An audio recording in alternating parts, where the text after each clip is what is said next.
I grew up in the southern part of the United States. My family was from Virginia, but when I was 5 years old, we moved to Memphis, Tennessee, which is in the deep South.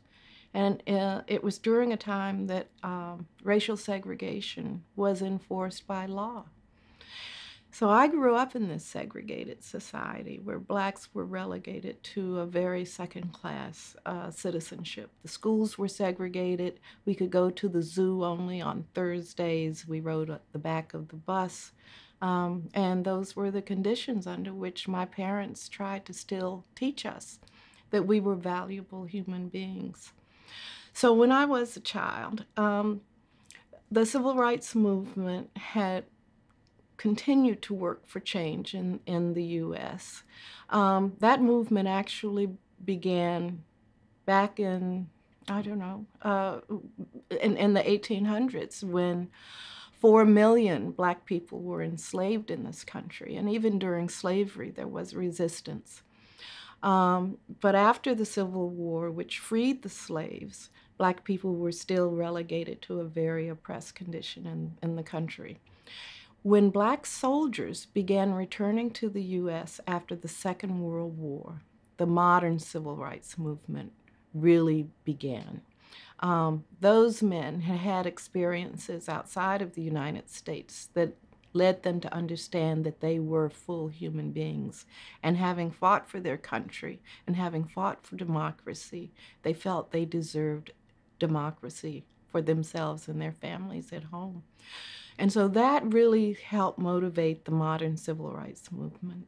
And as a result, we obtained from the U.S. Supreme Court in 1954 a decision that said that racial segregation in public education was not consistent with the Constitution of the United States.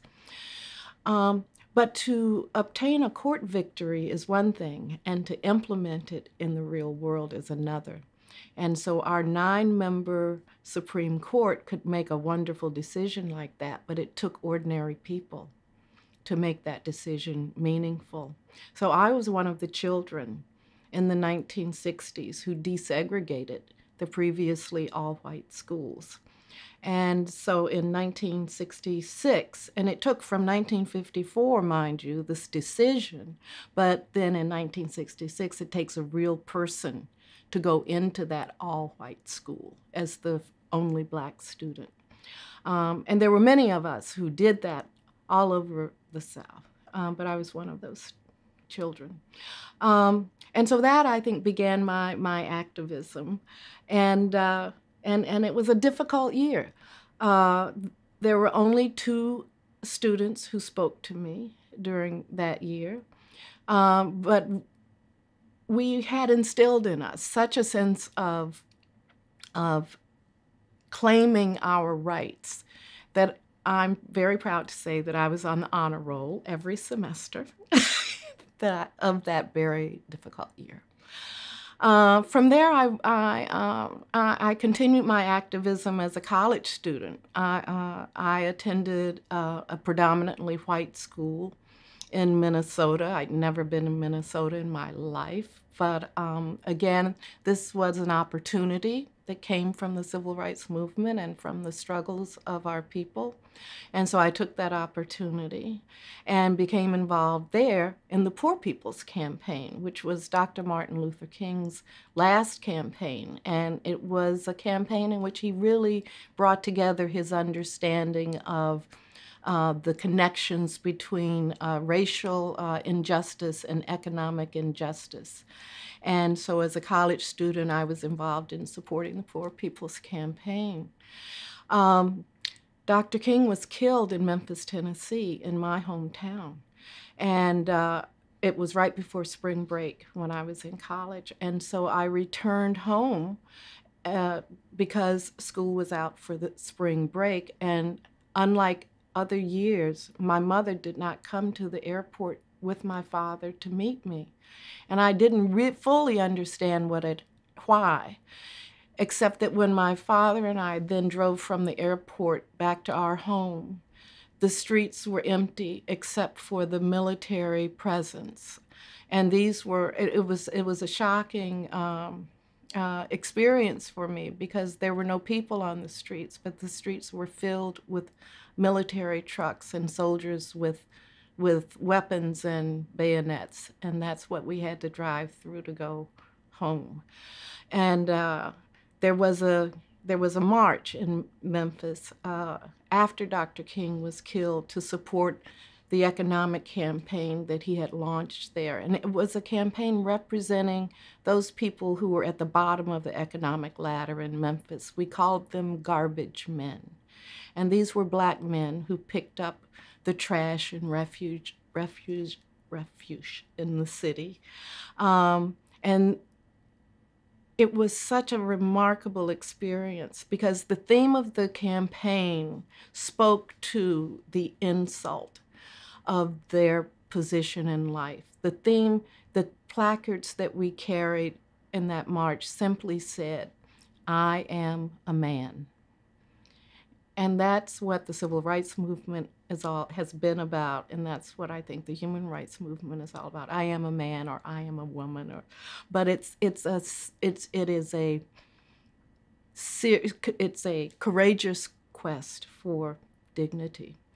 And when I marched with my father that day, the streets of Memphis were lined with military.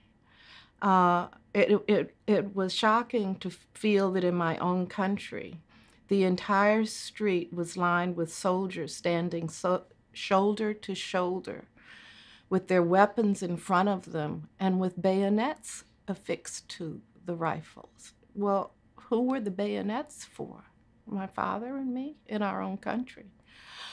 So that inspired me to continue to be involved in struggle. And so when I left college, instead of going to graduate school and becoming an historian, I went to Mississippi, which was the worst of the segregated southern states, to work as a community organizer.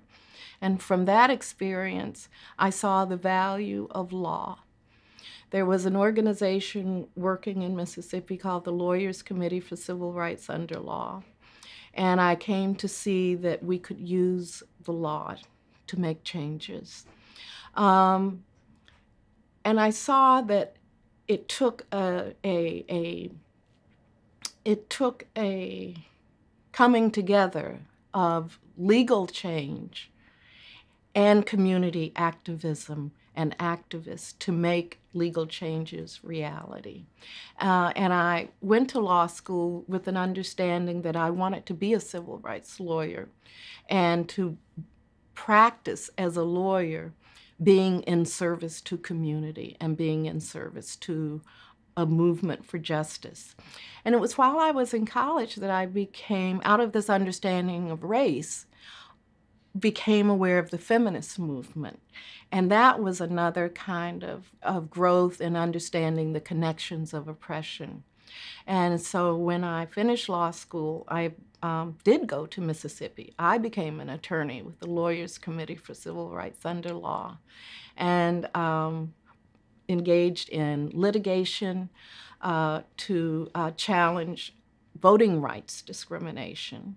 But I was also very active in the women's movement. I became a founder of the Jackson Women's Coalition, which was a multiracial group of women who, in those days, we engaged in consciousness raising to understand better ourselves, the connections between the oppressions under which we lived. And so from that point forward, I considered myself to be someone who worked at the intersection of race, gender, class, and I've just continued to be an activist for the rest of my life. The struggle continues, both for women of color, for poor people in this country. The civil rights movement continues, the women's movement continues. We have certainly made gains, but we're also experiencing at this moment in time a backlash against the progress that we have made. And it is very difficult right now to move forward when we are in such a struggle just to hold on to the gains that we've made. There's definitely a war on women occurring in this country. There's an effort by religious fundamentalists to turn back many of the gains that we won as women. There continues to be a struggle within all of our movements to understand each other. The feminist movement in the U.S. still continues to struggle with its difficulties in connecting with and including in a meaningful way the claims of women of color and of immigrant women and poor women. And so we continue to struggle with all of those things. The good news is that there is a new movement in the United States. There is a new consciousness that understands the connections that were so difficult for my generation. These connections are integral to the way this new consciousness is arising and the way these young people are moving forward. And it is the Black Lives Matters movement. And these young people understand oppression and connections in a way that we never did. I was in a room with some of these young activists when they met with Angela Davis just a little bit ago. And one of the young people was grappling with Angela, suggested when the young person asking Angela, shouldn't we go back to the Black Power movement and take that analysis and move it forward? And Angela Davis said no. She said the Black Power movement arose out of our understanding of our condition at the time. And she was referring to the 60s and 70s. And she said, but you young people understand the connections in ways that we never did. And your movement and your analysis must arise out of your understanding of your own time. And that is exactly what the Black Lives Matters movement has done. It is led by a collective leadership. Its leadership from the very beginning was feminist and understood patriarchy and racism and embraced the rights of immigrants. And it has a global consciousness. One of the first things that the movement did was issue a statement in solidarity with the Palestinian people, for example, to say that now is the time for freedom for Palestine, just as it is time now for ours in the U.S. So and the Black Lives Matters movement leaders have visited Palestine. They understand the connections between the militarization of our police in the U.S. with the military action of Israel in Palestine. We have learned that the militarization of the police in the U.S. results from the training that many of our departments have received from the Israeli police. So I'm very encouraged by this new consciousness that the young people are bringing, and I consider myself a follower. The young people call this movement the Black Lives Matters movement, not to be exclusive and to say that other lives don't matter. What they are raising is the reality that in the United States, other lives do matter, and that they matter does not need to be spoken. And as one of the young people explained to me, what would you think if there were two houses on the street and one was on fire, but the other one was down the block and perfectly fine? What would you think if the fire department showed up and sprayed water on the house that wasn't burning? So you address the house that is burning, and in this instance, that analogy is that it is black lives that do not matter in the U.S., and that is what needs attention. A couple of weeks ago, I had a convening of young people at my home representing various aspects of the social justice movement in Chicago. And one of the Arab American activists there explained his engagement in the Black Lives Matter movement by saying, when Black lives matter in the U.S., my life will matter in the U.S., and all our lives will matter. So that's what the name of the movement is intended to convey. I think one of the things that this new consciousness coming to us from the young people will move forward is for all of us who have been activists in various separate movements, I think they will help us understand how connected our claims for justice are. I think that the young people are showing us a way to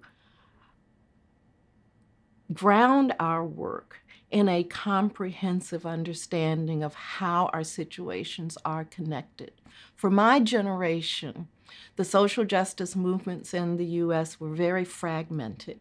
There was a women's movement, there was a Black movement, there was a Chicano movement, the Latino Americans, Mexican Americans called themselves, the progressive ones, Chicanos. There was an Asian American movement. We were all in our separate little movements. But these young people understand that all of those conditions result from patriarchy, from capitalism, from policies that fundamentally impact different communities in various ways, but that we all have in common. That these policies come from oppressions of people. And so they easily, it seems to me, the young people easily understand those things and don't struggle to find ways to connect as we did in the older generation.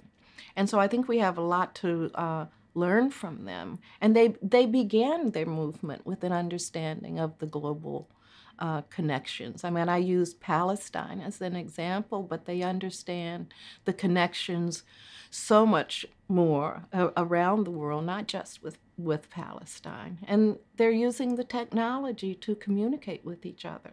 And I think there's also a misunderstanding that they have, trashed the older generation. And that is not the case at all. It's a very intergenerational movement. And those of us who are older, I feel fortunate to be able to learn from these young people.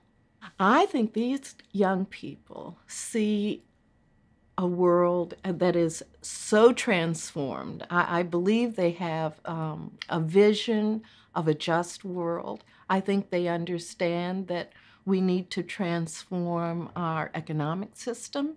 We need to transform our justice system. We need to transform our understanding of work.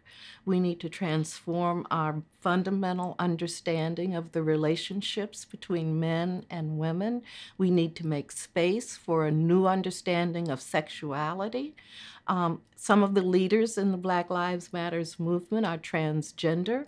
I mean, they're just in a whole frontier that was unimaginable to those of us in the 60s and 70s. And I see them as having a vision of a truly just society in which the dignity of every person is truly respected. The Women's Learning Partnership is an extraordinary organization. I've never seen anything quite like it. It is a respectful, egalitarian, democratic partnership among women who are collectively trying to make their families, their neighborhoods, their communities, their countries, the world, a place in which everyone can live with dignity, And I've become especially conscious of its commitment to democratic leadership because in the past 50 years here in the US, we've seen democracy come under tremendous attack.